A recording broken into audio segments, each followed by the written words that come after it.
Subscribe to our channel and click on the bell icon for all the latest news and updates.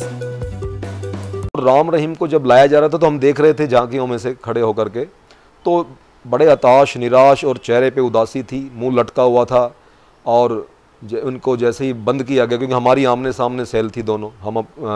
High security में थे, वो approval cell में थे, तो ज़मीन पे ही बैठ गए आकर के और कहने लगे कि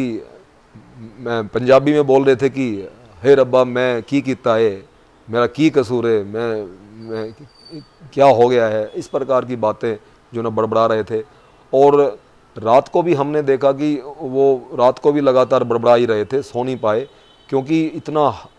बहुत राजसी ठाठ बाट जीने वाला व्यक्ति, और जब उनको जेल में लाया गया, एक जेल तो एक नर्क के मुताबिक जैसी होती है, तो नर्क में ऐसा जो स्वर्ग से आने वाला व्यक्ति नर्क में अपने आप को ठीक से एडजस्ट कर नहीं पाता। और जेल प्रशासन ने कोई भी सुविधा, जैसे कि अफवाहें उठ रही हैं कि एसी लगा दिया, वहाँ पर गद्दे डाल दिए और बहुत सारी सुविधाएं बाबा को दे दी, ऐसा कुछ नहीं है। 2 काले कंबल इनको मिले हैं, एक दरी बिछाने के लिए मिली है, और एक सेल में इनको बंद किया गया, एक पंखा मिला है सिर्फ, और पंखा भी जब तक चलेगा चले, और बंद हो जाएगा तो मच्छर बहुत ज़्यादा है वहाँ पे, तो कोई इनको ऐसा ट्रीटमेंट नहीं दिया गया। और खाने के लिए इनको जेल मैनुअल के मुताबिक इनको चाय दी गई सुबह, और दूध दिया गया, 250 ml दूध मिलता है, तो इन्होंने ना चाय पी ना दूध पिया।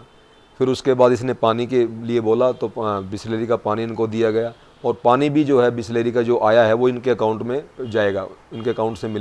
पैसे कटेंगे, क्योंकि वहाँ कैंटीन है जेल में, कैंटीन से जो ना हम कुछ भी ले सकते हैं, बायोमेट्रिक सिस्टम है, अंगूठा लगा करके सारी चीज़ें मिलती हैं। तो यहाँ जेल प्रशासन बधाई का पात्र है कि किसी प्रकार की VIP ट्रीटमेंट बाबा को नहीं दी गई। बाबा को बिल्कुल एक साधारण कैदी की तरह जो है अपने दिन बिताने पड़ेंगे। फिर 26 तारीख को थोड़ा बहुत जो है बाबा घुमा जेल अपने ही उसमें सिक्योरिटी सेल में, और कैपरी और T-शर्ट इन्होंने डाल रखी थी, और थोड़ा सा घूम के फिर बैठ गया, फिर बार बार बड़बड़ा रहा था, चिल्ला रहा था। तो उसके बाद फिर 27 को भी कहने लगा कि मुझे दर्द है, मुझे पीठ में दर्द है, मेरे पैर में दर्द है, मेरे पेट में दर्द है,